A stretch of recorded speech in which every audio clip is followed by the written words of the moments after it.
Assalamualaikum warahmatullahi wabarakatuh.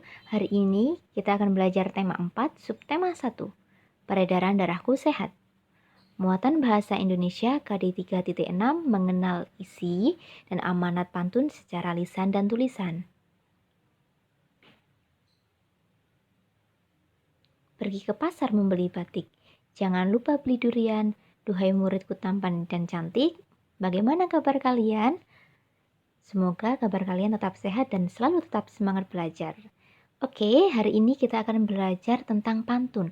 Apa sih pantun? Pantun adalah bentuk karya sastra yang terikat oleh aturan. Nah, di dalam pantun itu biasanya ada amanat atau ciri-ciri pantun. Yang pertama, bersajak atau berirama ABAB. 2. Satu bait terdiri dari 4 baris. 3. Tiap baris terdiri dari 8 sampai 12 suku kata. Yang keempat, baris pertama dan kedua disebut sampiran, baris ketiga dan keempat disebut isi. Contohnya, jalan-jalan ke kota Blitar, itu disebut dengan baris pertama. Jangan lupa membeli sukun, baris kedua. Kalau ingin menjadi pintar, itu baris ketiga. Kamu harus belajar dengan tekun, itu disebut dengan baris keempat. Kalian perhatikan akhir dari baris tersebut bunyinya bagaimana. Jalan-jalan ke kota Blitar, ar. Jangan lupa membeli sukun, terakhirnya bunyinya un. Kalau ingin menjadi pintar, terakhirnya ar. Kamu harus belajar dengan tekun, akhirnya un. Nah, itu disebut dengan sajak atau rima, sehingga pantun ini memiliki sajak ABAB. Nah, sajak itu apa sih? Sajak atau rima adalah bunyi akhir pada baris pantun. Nah, sekarang bagaimana cara mengetahui suku katanya? Kalian lihat di baris pertama. Jalan-jalan ke kota Blitar. Itu ada perbedaan warna. Dihitung ya. Kita hitung bersama-sama. Jalan-jalan ke kota Blitar. Ada 9 suku kata. Baris kedua kita hitung lagi. Jangan lupa membeli sukun. Ada 9. Baris ketiga, kalau ingin menjadi pintar, 9 juga. Kita hitung baris keempat.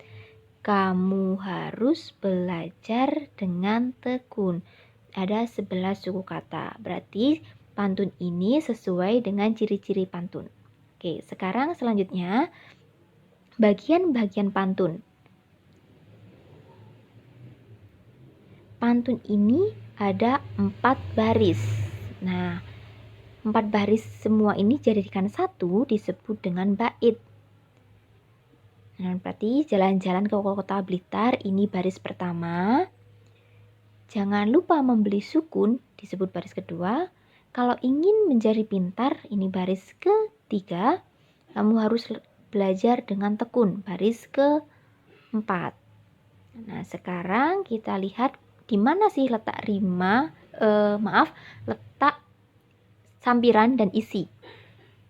Nah, ini di baris ke-1 dan 2 itu disebut dengan sampiran, sedangkan di baris ke-3 dan 4 itu disebut dengan isi. Nah, paham kan bagian-bagian pantun? Nah, sekarang berdasarkan usia atau siklus kehidupan manusia, pantun dibedakan menjadi 3. Yang pertama, pantun anak-anak, pantun orang muda atau pantun dewasa, dan pantun orang tua. Pantun anak-anak adalah pantun yang berkaitan dengan masa anak-anak yang menggambarkan rasa sukacita. Sedangkan pantun orang muda adalah pantun yang berkaitan dengan masa muda yang berisi perasaan kasih sayang, perkenalan, dan nasib. Pantun orang tua berisi tentang budaya, agama, dan nasihat. Contoh pantun anak-anak. Burung camar di tepi pantai, pantai indah banyak ombaknya. Jadilah kamu anak yang pandai, sudah pasti banyak temannya. Contoh pantun orang muda, indah nian burung kakak tua, terbang tinggi tanpa ragu, telah lama tidak bersua, hati sedih karena rindu. Contoh pantun orang tua, kemumung di dalam semak, jatuh sehelai selarasnya, meski ilmu setinggi tegak, tidak sembahyang apa gunanya. Itu adalah jenis-jenis pantun sesuai dengan usia. Sekarang, berdasarkan isinya, pantun dibedakan menjadi 4. Yang pertama, pantun jenaka. Pantun jenaka adalah pantun yang berisi tentang hal-hal yang lucu. Contohnya, buaya putih hidup di rawa, meronta-ronta terjerat jaring. Perut sakit menahan tawa, gigi nenek loncat di piring. Yang kedua adalah pantun nasihat. Pantun nasihat ini berisi tentang nasihat yang tujuannya untuk mendidik pembaca. Contohnya, kuda berlari sangat tangguh, berlari-lari dari ujung kota. Belajarlah sungguh-sungguh untuk menggapai cita-cita. Yang ketiga, pantun teka-teki. Pantun teka-teki ini pantunnya berisi tebak-tebakan sehingga pembacanya nanti bisa menebak apa yang dimaksud pantun itu. Contohnya, buah melon, buah nangka, dijual di pasar buah-buahan.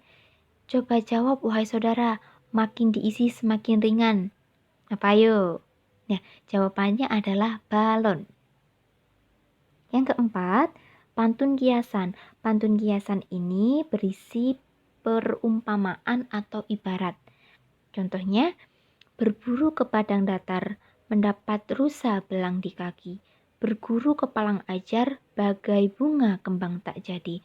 Maksud pantun ini adalah membandingkan antara orang yang belajar dengan sebuah bunga. Belajar yang tidak sungguh-sungguh seperti bunga tetapi yang tidak bisa mekar. Oke, itu adalah ciri-ciri pantun, pengertian pantun, serta berbagai jenis pantun berdasarkan usia serta berdasarkan isinya. Selamat belajar.